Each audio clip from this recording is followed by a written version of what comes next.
Hello, Cypress Bible Church, and welcome to today's devotional. I'm Bob Machetta. I have the privilege of serving on the elder team. Let's begin. Did you ever feel like you have something very important to say, but no one wants to listen? Do you feel that God is being ignored? Do you feel the world needs God today more than ever?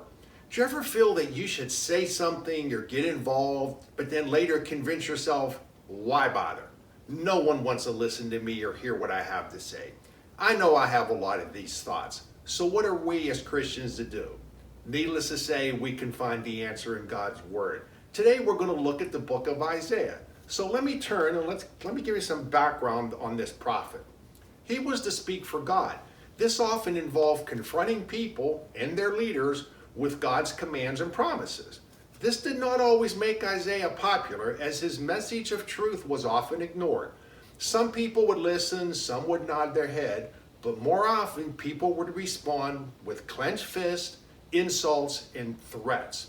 He called the people to turn from their lives of sin, and he warned them of God's judgment. But he also offered hope, comfort, and spoke of God's grace and mercy and his promise of a Messiah. When God called Isaiah to be a prophet, he did not encourage him with a lot of great predictions about his success. God told Isaiah people would not listen, but he was to speak and write his message anyway, because eventually people would listen. Isaiah did not feel worthy when God called him to be a prophet. However, he was obedient. Let's turn to Isaiah chapter 6, verses 8 through 12, and see what it has to say. Then I heard the voice of the Lord saying, "Who should I send? Who will go for us?" I said, "Here I am, send me." And he replied, "Go, say to these people, keep listening, but do not understand. Keep looking, but do not perceive. Dull the minds of these people, deafen their ears and blind their eyes. Otherwise, they might see with their eyes and hear with their ears, understand with their minds, turn back and be healed." Then I said, "Until when, Lord?"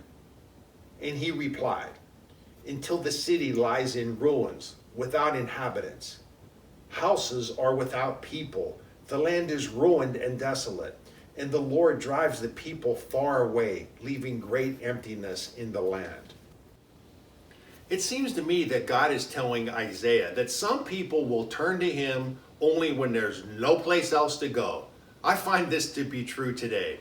So how does all this apply to the world that we live in? From my point of view, we are called to be obedient and share our faith and communicate the good news. This is our charge. It's not up to us to determine if someone will listen or concern ourselves in how they will respond. This approach will only keep us immobile. Our job is to share the good news and be an example to others. So how do we do this? How do we overcome that tendency I mentioned in the beginning of the devotional? That being, no one wants to listen to me. They don't care what I have to say, so why bother? No one will listen. My response is, pray for God to soften your heart and prepare you to share your faith. Use the gifts that he gave you. Prepare yourself to share the gospel and be that example to others. My wake-up call occurred about 6 years ago when I finally made the time to go on my first mission trip. The training prepared me well, and to my surprise, about 95% of the people were very interested to engage in a spiritual conversation. Upon returning home, people would ask me how many accepted Jesus. My response was, that's between them and God. I can only tell you how the conversation went. So during these times of uncertainty, I encourage all of us to use this time wisely. This is also a time for men in particular to be the example and lead others. It was during several mission trips that I went on with the men's ministry that I had the opportunity to learn from others and take that leap of faith to share the gospel.